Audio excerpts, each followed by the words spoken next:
నమస్తే అండి. నమస్తే. సో ఈరోజు ఎన్టీఆర్ అన్నం చూడడానికి ఎక్కడి నుంచి వచ్చినట్టున్నారు? ఎక్కడి నుంచి వచ్చినారు? చిక్కడపల్లికి వచ్చాము. ఓకే, సో ఎలా అనిపిస్తుంది మీ ఫీలింగ్? చాలా హ్యాపీగా ఉంది. సో ఒక లేడీ అయ్యింది చాలాసేపు నుంచి వెయిట్ చేస్తున్నారు ఇక్కడ జూనియర్ ఎన్టీఆర్ గారిని చూడడం కోసం.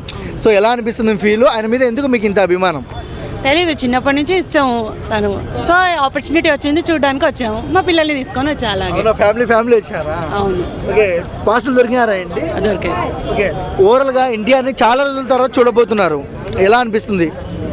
హ్యాపీగా ఉంది. సెకండ్ టైం చూస్తున్నాను ఇదైతే. ఓకే, అంటే ఎన్టీఆర్లో మీకు నచ్చే క్వాలిటీ ఏంటి మేడం? ఓవరాల్గా బాగుంటాడు ఆయన. ఆయన క్యారెక్టరే కానివ్వండి, ఆయన బిహేవియరే కానివ్వండి, మూవీసే కానీ అని బాగా అనిపిస్తాయి. సో వార్ 2, దేవరా 2, డ్రాగన్ 3 సినిమాల్లో ఏ సినిమా కోసం ఎక్కువ వెయిట్ చేస్తున్నారు? వార్ 2 చూసు. వార్ 2 ఎందుకు మేడం బాలీవుడ్ సినిమా కోసం ఎక్కువ వెయిట్ చేస్తున్నారు? ఎక్కువ నేను ప్రిఫర్ చేసేది ఎన్టీఆర్ మూవీసే చూస్తాను. వేరే మూవీస్ చాలా తక్కువ. కాకపోతే ఫస్ట్ ప్రిఫరెన్స్ తినకేస్తాను. సో ఎన్టీఆర్ గారిని రీసెంట్గా ఒక జొమాటో యాడ్ చేసినారు, అప్పుడు ట్రోల్ చేసినారు. సో ట్రోల్ చేసే వాళ్ళకి ఏం చెప్తారు మీరు? అదే నేను ఇంకా చూడలేదు యాక్చువల్గా. చూశాక నేను దాని మీద ఒపీనియన్ చెప్తాను. సార్ లుక్ ఎలా అనిపిస్తుంది ఎన్టీఆర్ది? న్యూ లుక్, ఈ లుక్ ఎలా అనిపిస్తుంది ఇక్కడ? బాగుంది. ఓకే, ఎన్టీఆర్ అన్నకు ఓవరాల్గా 1 వర్డ్లో చెప్పమంటే ఏం చెప్తారు? ఏమంటే అది ముందుకు వచ్చినప్పుడు చెప్పగలుగుతాం మేము, అది అంతే.